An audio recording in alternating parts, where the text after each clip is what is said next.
क्या सुख है संसार में? आप हमें बताओ कौन सा सुख है? रुपया, पैसा, घर, मकान, काम भोग सुख।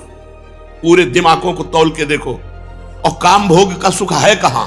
मलमूत्र के द्वारों में। और वो द्वार कैसे? जिनको छू लेने के बाद कई बार लगाकर हाथ धोकर तब पवित्र माना जाता है। बुद्धि भ्रष्ट है।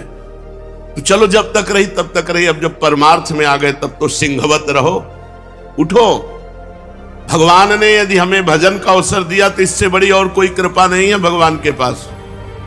ये रुपया, पैसा, दुल्हन, नाना प्रकार की भोग सामग्री कृपा नहीं है, पापियों के पास भी है। सुत दारा धन लक्ष्मी पापियों के घर होए, संत समागम हरि कथा तुलसी दुर्लभ दोए। अगर वृंदावनवास मिल गया है तो मरने की ठान लो, लेकिन जाने की मत सोचना। जाने की सोचे तो फिर गए। बहुत हृदय जलता है कि यार इतना बढ़िया जीव को अवसर मिला भगवत प्राप्ति का, ये भगवत प्राप्ति का कोई महत्व ही नहीं समझते।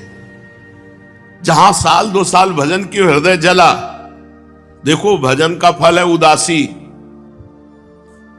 अब जितना भजन करेंगे तो आप अंदर ही कुछ अच्छा नहीं लगे। कल हम किसी से कह रहे थे कि कितना बड़ा भजन का महत्व है। मन उदास हो जाता है। लोग परलोक उसको कुछ अच्छा नहीं लगता। गाड़ी में बैठ के चलना ऐसा लगता है जैसे जेल की सजा दी जा रही है। आप क्या समझते हो?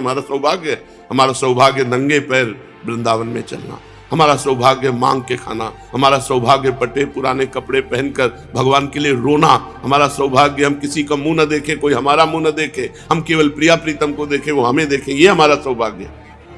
पर अब जोई जोई प्यारो करे सोई मोहि भावे, जैसे प्यारे रखे। जीवन ऐसा नहीं। आज तक स्वप्न में ये कुछ नहीं आया है अभी तक। वही फटे पुराने कपड़े, वही भीख मांग के खाना, वही एकांत में पड़े रहना। स्वप्न आएंगे तो ऐसे ही आएंगे। अभी सूक्ष्म शरीर में इनका प्रवेश नहीं हुआ। ये कोई सौभाग्य है?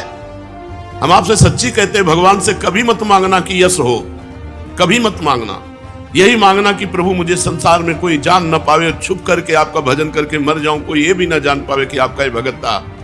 ऐसी बात मांगना। हम ये अनुभव की बात कहते हैं। कुछ नहीं, सब नौटंकी माया की है। कंचन, कामिनी, कीर्ति 3 खाइयां हैं, इन्हीं में गिराकर भगवान से विमुख कर देती है माया।